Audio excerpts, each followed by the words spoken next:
अगर बूढ़े लाचार माँ बाप को घर से निकालना चाहते हैं और कोई तरकीब नहीं मिल पा रही है तो बाप के साथ जानवर जैसा व्यवहार कीजिए और माँ को नौकरानी से भी बदतर जिंदगी दे दीजिए। देखना कुछ ही दिनों में वे खुद ब खुद घर छोड़ के चले जाएंगे।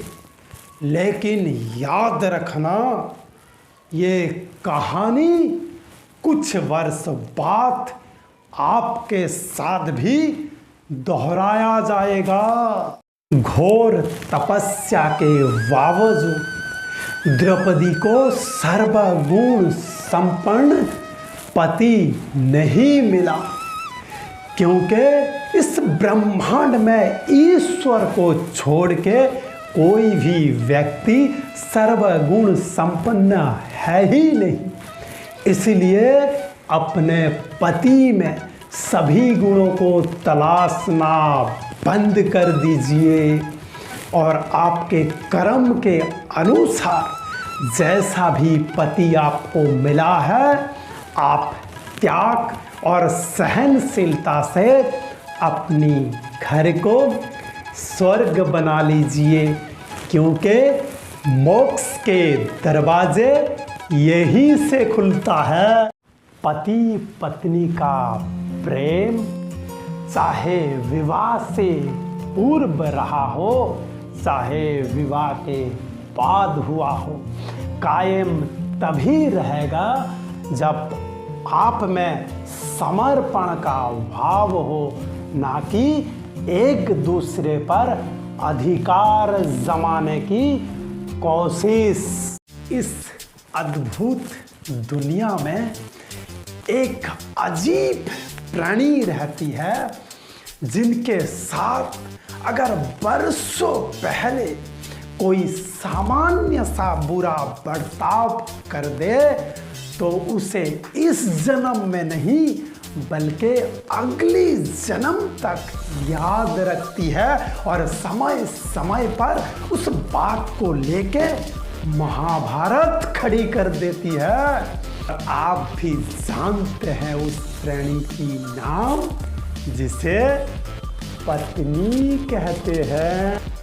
अपनी बहू की बुराई आस पड़ोस में ना करें, क्योंकि आप जब बिस्तर पकड़ लेंगे तो पड़ोसी की बहू नहीं, आपकी बहू आपकी सेवा करेगी।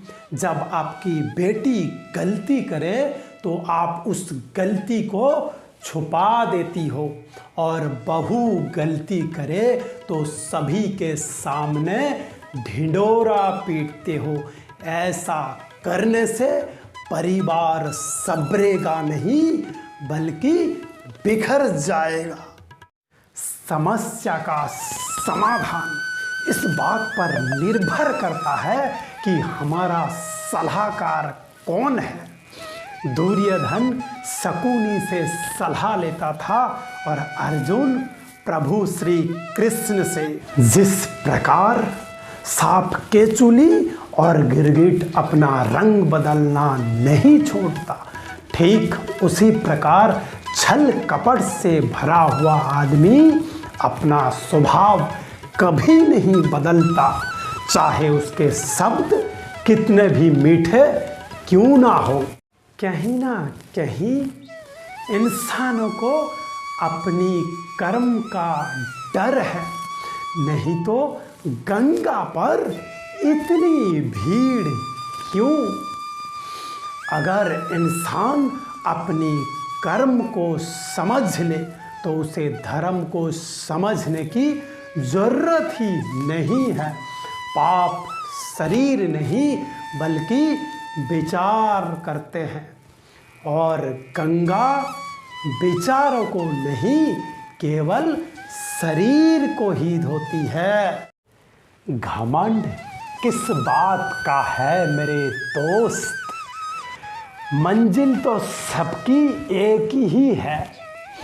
अगर कभी किसी चीज पर घमंड आ जाए ना तो शमशान की एक चक्कर लगाना, वहां तुमसे भी बेहतरीन लोग राख बने पड़े हुए हैं।